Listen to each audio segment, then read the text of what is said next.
আমরা আজ চলে যাব গাবতলী এলাকার রাস্তার যে উন্নয়নের কাজ সেটি দেখতে। তো চলুন আমরা সেখানে চলে যাই। তো প্রথমেই এই উন্নয়ন কাজ দেখতে যেয়ে প্রথমে যে বিষয়টি চোখে পড়লো সেটি হলো গাবতলী থেকে বেড়িবাঁধ হয়ে যে রাস্তাটি চলে গেছে এই রাস্তার কাজ চলছে। তো এটি দেখে যা মনে হচ্ছে সেটি হলো 4 লেনের একটি রাস্তা এখানে তৈরি হচ্ছে। তো আমরা গাবতলী এলাকায় চলে যাব। তো এই একদম গাবতলী এলাকার প্রথমেই অর্থাৎ ঢাকা আরিচা মহারোডের রাস্তাটি সেটির উন্নয়নের কাজ চলছে, সেটি আপনারা চোখেই দেখতে পাচ্ছেন। তো যা হোক, এখানে ড্রোন উড়াতে যাওয়ার পরে যা ঘটলো সেই বিষয়টি আমি আপনাদের সাথে শেয়ার করতে যাচ্ছি। তো এখানে ড্রোন উড়ানোর অনুমতি আছে কিনা বা এখানে ড্রোন উড়ানো যাবে কিনা এই বিষয়টি আমরা জানার জন্যে প্রথমে এখানে একটি পুলিশ ফাঁড়ি আছে, সেই পুলিশ ফাঁড়িতে আমরা চলে গেলাম।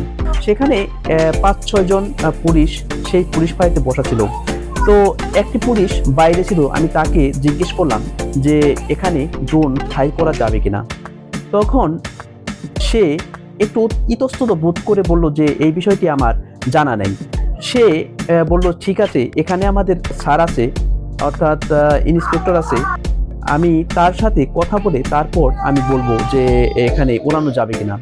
তখন আমি তার পিছনে ঠিক ওইখানে গেলাম। তো সেখানে আমার এই ড্রোন বিষয়ে আলাপ আলোচনা শুরু করলো।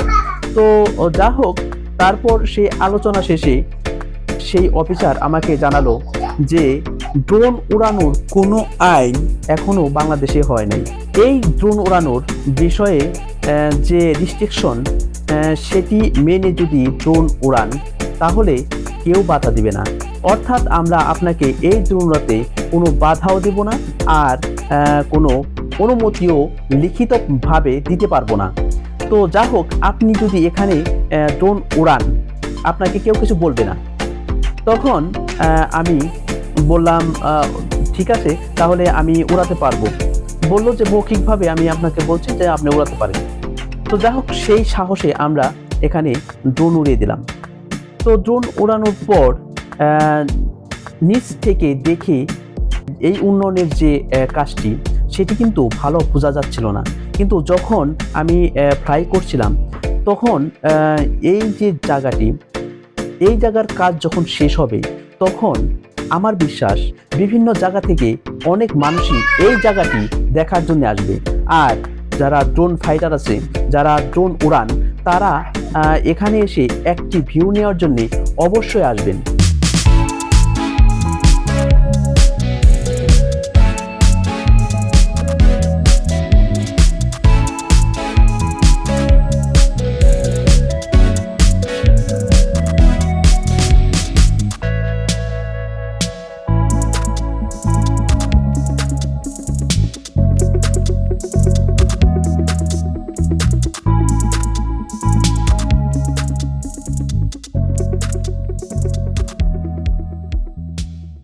তো যা হোক, এই ছিল আমার আজকের ভিডিও।